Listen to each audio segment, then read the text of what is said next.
ಗೊತ್ತಾಯ್ತು ಹೊಡನೇನ್ರವ. ಮಾವ ಇಷ್ಟ ಬೇಗ ಹೊರಡ್ಬೇಕಾ? ಏನೊಂದು ಸ್ವಲ್ಪ ಹೊತ್ತಿದ್ದು ಹೊಡ್ಬೋದಿತ್ತೇನೋ. ಸ್ವಲ್ಪ ಹೊತ್ತಿರೋಣ ಪ್ಲೀಸ್ ಪ್ಲೀಸ್. ಅತ್ತೆ ಒಂದು ಕೆಲಸ ಮಾಡೋಣ, ನಾವು ಹೋಗಿರ್ತೀವಿ, ನೀವು ನಿಧಾನಕ್ಕೆ ಬನ್ನಿ. ಹಾ, ರತ್ನ ಹೇಳ್ತಿರೋದು ಕರೆಕ್ಟ್ ಆಗಿದೆ. ನಾವು ಆಮೇಲೆ ಹೋಗೋಣ ಪ್ಲೀಸ್. ಸರಿ ಕಣ್ರವ.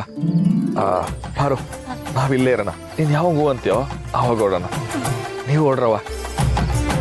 ಗೊಡಮಿ ಗೊರ್ಕೆ ಜೋಪನ ಕರ್ಕೊಂಡು ಹೋಗ್ರೋ. ಆಯ್ತಣ್ಣ, ಗೊರ್ಕೆ ಎಲ್ಲ ಎತ್ಕ. ಅಕ್ಕ ಹೆಂಗಿದ್ರು ಇವ್ರು ಇಲ್ಲೇ ಇರ್ತಾರಲ್ಲ, ನಾವು ಇರೋಣವಾ?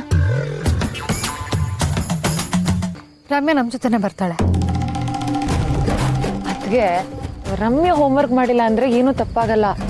ಆದ್ರೆ ಶಿವಣ್ಣನ ತಂಗಿ ರಮ್ಯ ಹೋಮ್ವರ್ಕ್ ಮಾಡಿಲ್ಲ ಅಂದ್ರೆ ನೋಡಿದ ಜನ ಏನ್ ಮಾತಾಡಲ್ಲ ಅದ್ಗೆ. ಕರೆಕ್ಟು ಕಣವ. ಕೂಸೆ, ನಾವು ಇನ್ನೊಂದು ಕಿತ್ತ ಬರೋಣ. ಈಗ ಹೋಗವ. ಸದ್ಯ ಹೋಗು ಅಂತ ಕಳಿಸ್ದ, ಇಲ್ಲ ಅಂದ್ರೆ ಎಲ್ಲಿ ತಂಗಿ ಪ್ರೀತಿಲಿ ಅದಕ್ಕೇನು ಮರ್ತ್ಬಿಡ್ತಾನೋ ಅಂತ ಅನ್ಸಿತ್ತು. ಒಂದು ಕ್ಷಣ ಭಯನೇ ಆಗೋಗಿತ್ತು. ರಮ್ಯಾ ಬಾ, ರಮ್ಯಾ ಬನ್ರಿ, ಸರಿ ಬಾ ರಮ್ಯಾ.